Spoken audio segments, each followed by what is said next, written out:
you what, one of the things in politics that we certainly can agree on here and talk about is there is a lot of ads. Ads, ads, ads. And one ad, as of late, came out of that first debate between Romney and President Obama and caused a stir. Now, for the audience out there who didn't see it, let's play that ad, and then we'll come back and talk about it. It's caused quite a stir. I'm Barack Obama, and I approve this message. Bernie Madoff, Ken Lay, Dennis Kozlowski, criminals, gluttons of greed, and the evil genius who towered over them. One man has the guts to speak his name. Big Bird. Big Bird. Big Bird. It's me, Big Bird. Big, yellow, a menace to our economy. Mitt Romney knows it's not Wall Street you have to worry about. It's Sesame Street.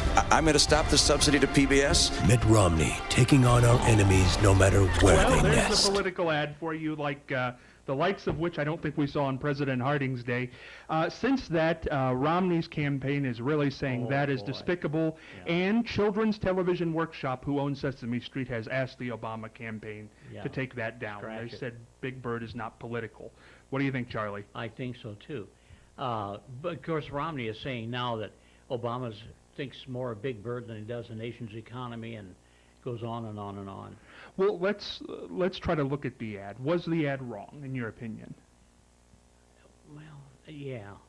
Because remember, Obama had, it starts off by saying this has been approved. It was overly done. That is, too much attention to Big Bird.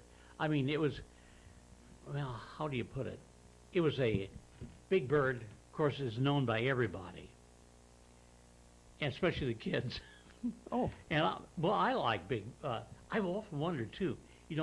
Big Bird always has one hand that doesn't move, and does he? And I'm wondering how he's inside that suit, and makes his head and his other arm. That's what I think about. I have no idea what that had to do with the question. No, but we drove over there. That I think more about how Big Bird operates than what effect he. Of course, I don't want Romney to cut his funding on PBS. I watch PBS more than anything else. Should they take it down? Because Children's Television Workshop asked them to. Oh, yeah. They'll be sued if they don't. Well, who knows? Bernie Madoff could sue, I guess, too. He didn't come up looking too well. Mary Ellen, what'd you think of the ad? Oh, it didn't bother me.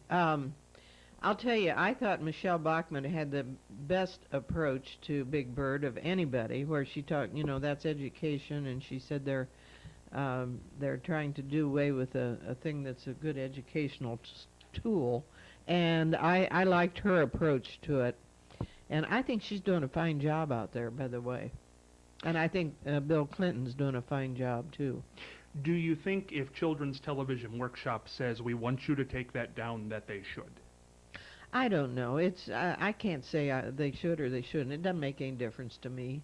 Yeah. Well, I think I think it became interesting because obviously I think this is to say if you elect Romney, Big Bird's going away, and I think Children's Television Workshop is saying we don't want to be involved in politics. Please don't do that. I don't know. It might have been better if the campaign would have said that. We don't like the fact that Romney wants to get rid of public funding for the public television and not even mention Big Bird, but just the fact that that's something that needs funding by the U.S. government. It doesn't supply all the money to PBS, but the Big Bird part of it, I know, attracted a lot of attention. Well, the thing of it all was the percentage that PBS takes is very small. Yeah. Many zeros out there. It's hardly minute, hardly a point at all.